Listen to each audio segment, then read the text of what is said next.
Can this season finally be over? God damn, this season is so boring. It is so boring. I hate this season. It is so boring. I hate this season. Can we move on to Gav already? God damn. I miss Geets. Geets was good. Gotchard is bad. I'm it, I am drawing a lot of inspiration from Doug Walker's review of Batman and Robin, where he has an inflatable doll with a tape recorder talking about how bad the movie was, because I feel the same way about Gotchard. I just wish I had an inflatable clone of myself with a tape recorder saying how bad Gotchard is, because goddamn, this is such a terrible season. It's so predictable, and even at its end game, near end game, it's still just meanders. Freaking goddamn it! We're on episode 47. We're on episode 47. I'm Mike from Rider Time Podcast here on the Morphin Network. And we're on the 47th episode of Kamen Rider Gotchard. Big clash. Hotaro versus Spanner. Yeah, freaking 47. That means there's only 3 episodes left. Officially, it says that there's 3 episodes left. And I just want to make sure they didn't just add to the episode counts last minute without us knowing, because goddamn, this season is so damn bad, and we're getting so close to the end. We're already almost a third into March. Well, we're definitely a quarter. No, not March. We're marching a quarter way into August. See, this season is so bad, I can't even just enjoy the season. Can't even enjoy the season. There's there's about 50 episodes. There's 50 episodes to the season. They didn't give us a specific air date for Gav. Don't get me wrong, they didn't give us a specific air date for Gav, but damn it, there's apparently they did schedule it to premiere on September 1st. That is weird. Wait, hold up. September 1st. Oh, that's right, because September 2nd is a Monday. Okay. Yeah. So, September 1st. So there's definitely going to be 3 episodes left, and no break for Japanese baseball. Can you believe that? No break for Japanese baseball. Part of me was kind of looking forward to having Japanese baseball. Just give me a break from watching Gotchard, because I just don't want to watch. I just want 1 week where I'm not watching Gotchard. But I promised myself 2 years ago that I'm going to start being more consistent, such that when as soon as we're done with Revice, I'd be more consistent, pumping out episodes on a weekly basis. There's supposed to be none of that. Oh, let's skip a week and then just do a double episode. No, we're not doing that. Not anymore, because Geets was too good for that. And this right here, Gotchard, this, the torture I'm experiencing is a product of me trying to keep the faith with Geets. It's on the works and graces of Geets that I'm doing Gotchard on a weekly basis as these episodes air, because I want to be consistent to myself no matter how painful it is. And boy, is it painful. God damn it, this season. This episode in particular. Okay. So they're hinting at the whole Black Flame thing. What do they do with it? Absolutely nothing. They bring up, this black flame power is going to give Spanner the ability to combine multiple chemies into a single amalgam, and just like how Gigas could do. Okay. But does he do anything about it? No, he doesn't. Does he do anything? Does he even get a new form? No, he doesn't. And also like him having a heel turn, it just goes away in like an episode. Just one freaking episode. I know I make jokes about like them introducing a subplot in one episode and then just abandon it or just conclude it in the very next episode, but god damn it, they're doing it unironically.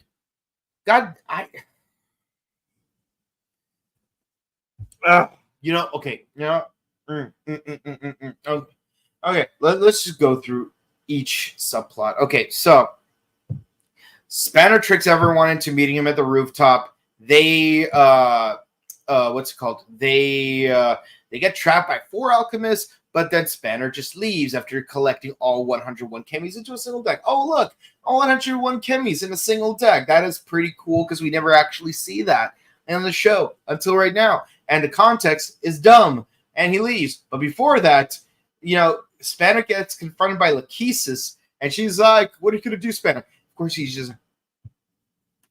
We don't hear what he says. And this isn't the first time this happens because Grayon did this before in an earlier episode where he goes to that secret laboratory where they made Kamigon. Oh, and by the way, did they ever expand on what Grayon said to that one lady? No, they don't. They don't. God damn it. This is so terrible. I hate it. And of course, Vegeta punches her like that scene from the Boo Saga where it's like, "Oh yeah, Trunks, you can totally help me out." But why did you try to beat up your own son? Final Flash, and that's exactly what it does. Like they don't even take the ambiguity of it. Like I'm like even as I'm watching the episode, I'm like, let me guess, he's gonna do something really dumb, like try to fuse himself with all 101 chemies in order to create one final flash, if you will, in order to destroy all the chemies and possibly destroy the Dark Kings. And it only took about 2 or 3 minutes of actual episode time for them to reveal that's exactly what's going to happen. What was even the point of knocking out Lachesis if she's just going to wake up a few minutes later and just show up to the rest of the group just quickly enough to like show up like right after Spanner leaves? Like the amount of time frame for her to show up right after Spanner leaves, the amount of time means that it's the amount of time Spanner spent interacting with Hotaro and the group is the exact same amount of time it took for Lachesis to get up after getting knocked out. It's that bad. And of course, we do get a quick moment where they go back to the bento shop and it's trash. But like, what's really dumb is that the mom doesn't do anything about it. She's just continuing to make bento. And the thing is, it's like, if like, okay, like I know there's like other anime and tokusatsu where like they do something similar, but the thing is they did it better. It's like there's nothing I can do besides just make food for the heroes. That's exactly what I'm going to do. I can't do much to contribute, but I'll do what I can to contribute. That would have been like a great way for her to like scoff off at her restaurant getting completely destroyed. But that's not what happens. That's not what happens. She's like, I'm just gonna keep working at the restaurant, even though it's totally trash. Smiley face, it's like I have all these deliveries, so I gotta Uber Eats, so I'm just gonna make those deliveries like nothing happened. I like this restaurant, maybe your dad's dream, even though I'm not gonna mention your dad, but I love working here, so that's exactly what I'm gonna do. By the way, what's going on with Hotaro's dad? Like they played it up, like like since the first episode, and they just abandoned it. And there were like so many opportunities. They could have introduced him into the show. Like when they introduced Iron Gotchard, like instead of Fuma, it could have been Hotaro's dad. Or like how did Hotaro end up having Nichigan's egg inside his body? It could have been his dad, but no, it was Fuma.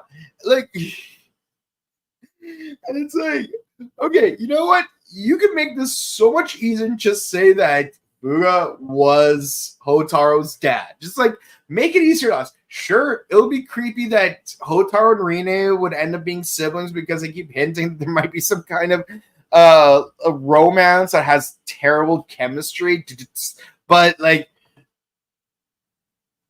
but come on, man. Like at this point, you may as well just say, like, Fuga is his dad. Like, cause he's there for him more than his actual dad is, and saying something. I like making jokes involving Hohenheim of Light from Full Metal Alchemist would be too easy. And it would be too disrespectful towards Full Metal Alchemist, because at the very least, Hohenheim actually does things in both series to a lesser extent, but at least he's there to certain extents. Here, it's like, why are you even bringing up? Like, let's flare on his face, just like Hohenheim. Like, god damn it. But yeah, so like. But you know, like as the mom leaves, Kachiki shows up with Asahi-san, and god damn it, I love Asahi-san. He's like one of my most favorite one-off characters in the entire series, and we haven't seen him since episode 5, just like Heel Turn Ogre. But you know, he's like, I don't have to worry about Wrestler G being my partner, because if you are partners once, you are partners forever. And because he's my partner, I can tell something's troubling you, son.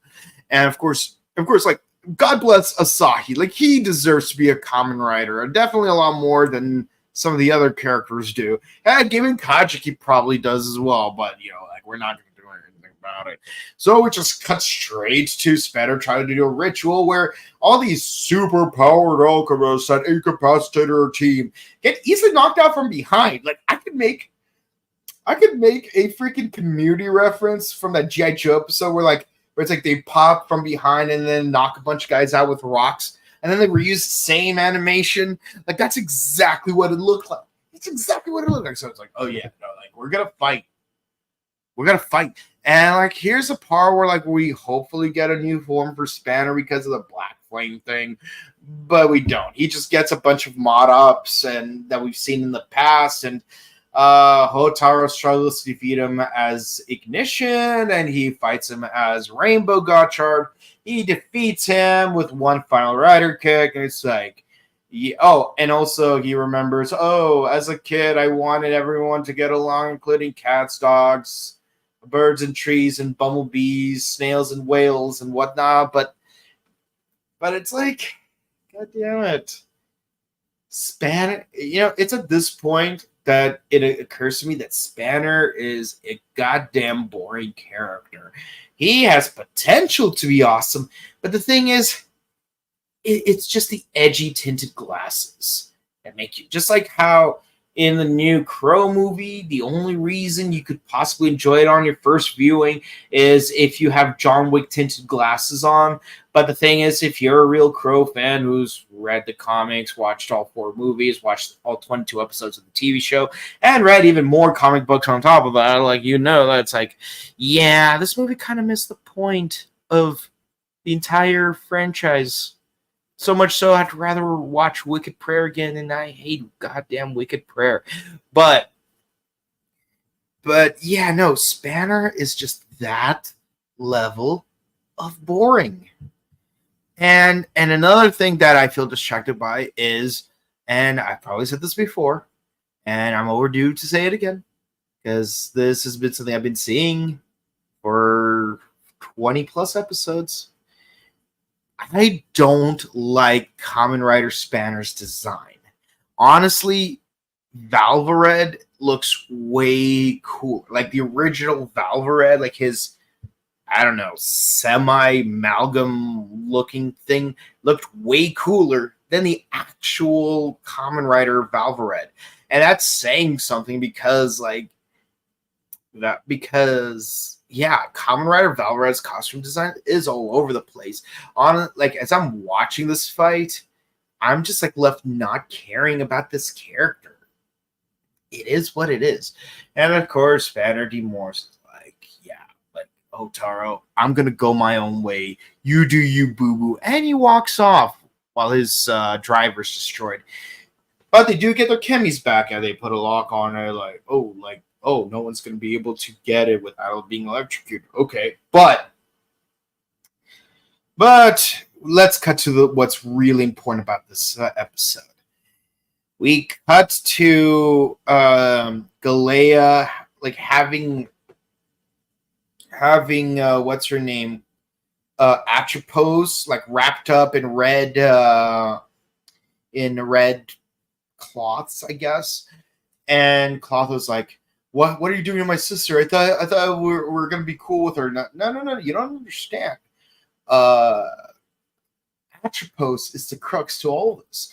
All you other puppets, you're nothing compared to her. I would be willing to sacrifice you to awaken her true potential. And I'm going to use the seal in order to kill the human that she's originally based off of. And if you watched last week's episode, you know that I knew that Atropos is based on Rene. Yeah, I called it last episode. And I would love for Leo to make a montage of every single time I called out a plot twist on this show and got it right several episodes ahead of time. I would also like him to make a montage of every time I come up with an awesome way for the show to progress and they do something worse. Because both of those things are very prevalent this past year, and I'm goddamn tired of it. This episode is a 7. I would give it a 6 if not for the fact that look at that, some cool stuff might appear. Actually, you know what? The only reason this episode has a 7 and not a 6 is because Asahi was in it. That's it. Asahi-san is the only reason giving the score this episode a minimally passing grade. This is one of the lamest episodes of the show, and that's saying something because there were so many lame episodes. And honestly, I would forgive some of this if this was way back in episode 42 and not all the way up in episode 47. This is an episode I could tolerate if it was as far back as episode 42, even as far back as episode 37, 31, 27, 20, 17. But 40 freaking 7 episodes. You choose now to do a heel turn rival subplot, and you can't even get that right. I am so annoyed. Can we be done with Gotchard already? 3 episodes left. That means 3 more weeks of trying to tolerate this. And honestly, I can't wait because on that second week, Power Morphicon.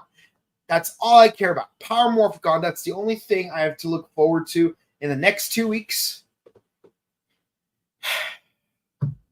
I just want this episode to be. All right. Let me know in the comments what you guys thought about the show. Okay. Chester Grady says, I'm sorry, but I don't think anyone wins this fight.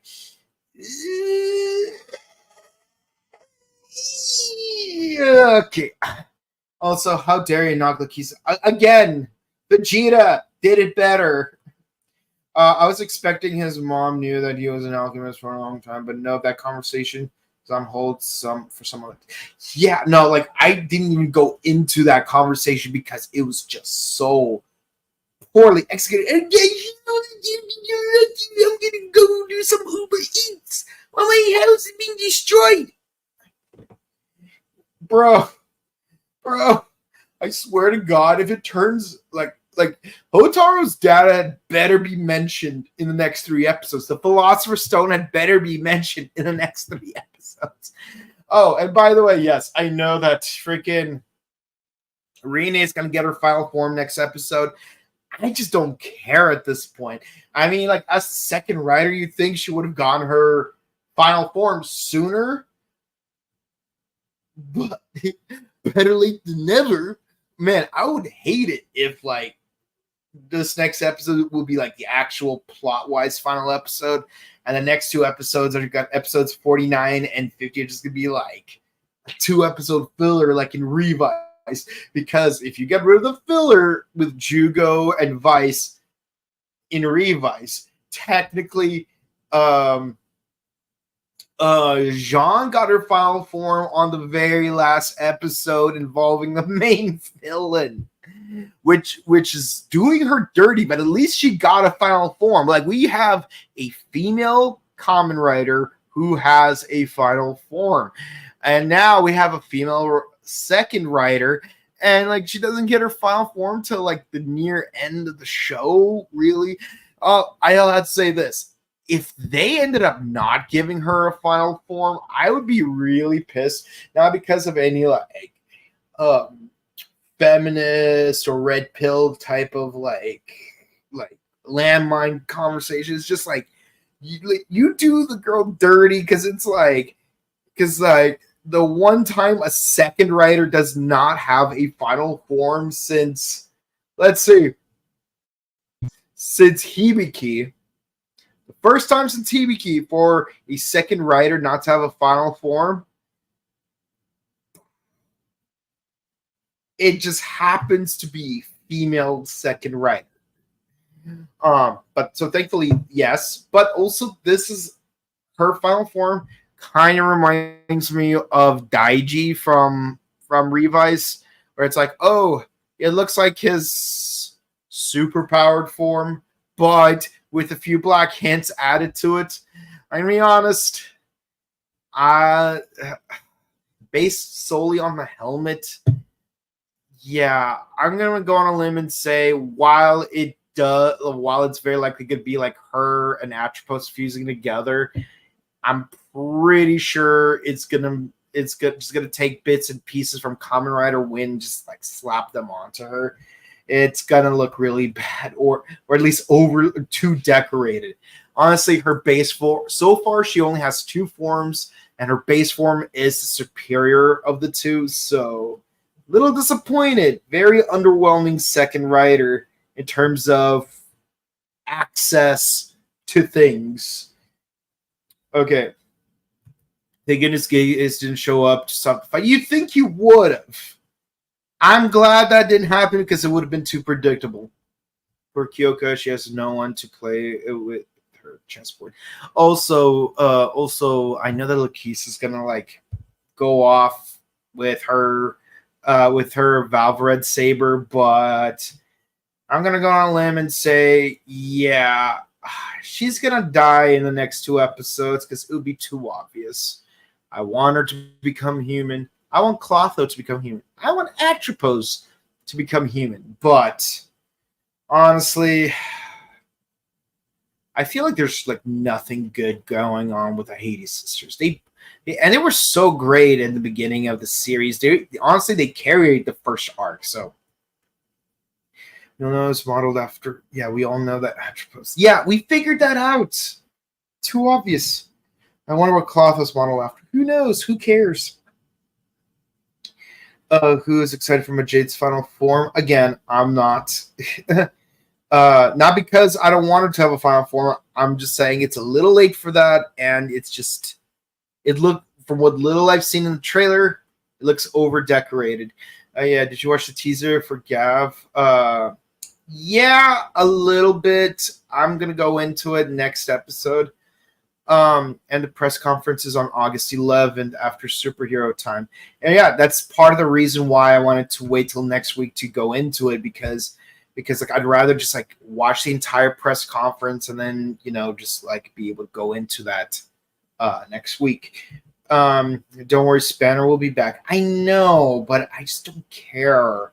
Like, I mean, when Boken Black did, it's because he had a legitimate heel turn, and it was better written. And it's not because I'm a Bokenger simp. It's because Masumi's heel turn was just much better written. Okay. Bro, you actually called out every plot twist the show tries to throw a whole episode or two in advance. Awesome for you, but sad for the show. Honestly, it's not awesome for me because I want to be surprised once in a while. And I mean surprised in a good way, not surprised in like, really? This is what you went with? Because believe me, I was surprised in a bad way. Like, why did you make that decision? But I want to be like, oh my God, I can't believe they made that decision. That was so awesome. I would never have seen that coming, but it's like, oh, geez. Oh my God, I can't believe it. They made that decision. I did not see that coming. See the difference? Just one more month till Gavu. Yeah, exactly. Like, honestly, that's the only thing I care about for Gotchard at this point. It's the fact that it's almost over. This has been an incredibly disappointing season. I can't wait to do away with it. Agreed. By the way, how's Turbo Ranger so far? I'm glad you asked. So, I finished it today. Literally just today, I finished Turbo Ranger. And I enjoyed it. Freaking enjoyed it. Sure, I had to power binge it on certain occasions because, like, I need time to be able to go into the next Sentai I need to binge watch, and I will have a short amount of time to do so. But yeah, no, I really liked Turbo Rangers, and there were like a lot of things that they could have done differently for that would have been like pioneering. I'm not saying that's like, oh, they went with a worse route like Gotchard did. No, they did good stuff. It's just like sort of like once they introduce a certain thing, I'm like, oh my God, they could totally do this. I know that you're not going to do that, but that is so cool. Like they could do this. This is like a precursor, something awesome that happens in a later season of Super Sentai that I've already seen. But yeah, no, Turbo Ranger was fantastic. I highly recommend. Oh yeah, Asahi's back. Yeah, Asahi was really cool. What happened to his pet dog? That's a good question. Why even introduce it? I even introduced that Spanner had a dog if he's not going to use it. Honestly, I don't really care at this point. As much as I love dogs, I just want to be done with this. If you enjoyed watching me complain about this episode, be sure to comment, like, and subscribe to us on YouTube, Facebook, Twitter, Instagram. Ding the bell icon to stay notified for our latest videos. We do Ultraman Arc on Mondays, Kamen Rider Gotchard on Wednesdays, Bakugo Sentai Boom Boom Draw on Thursdays, and Kamen Rider Fights on Sundays. We also have recent interviews with Paul Giddens from Power Rangers Jungle Fury very recently, so be sure to check that out. Also check out our sister channel, The Buttery Show, where we do various movie reviews. We've done the Crow movies, we've done the Shrek movies, we've done the Naked Gun movies, and we've done a series of made-for-TV movies, as well as some theatrical stuff from the 90s. And we did Deadpool and Wolverine on there. We also have some feelongs, and coming soon, we're going to do another special month called Awesome Movies with Lackluster Sequels. And if you want to find me on my personal content, you could find me on Twitch at twitch.tv/BokenKabuto, and on Instagram at Boken_Kabuto. All that said, guys, thank you guys so much for watching. Stay safe, stay hydrated, update emergency kits, hug your loved ones, and hope you all have a great time because we'll see you in person at Power Morphicon in 2 weeks. Have a good one. Bye.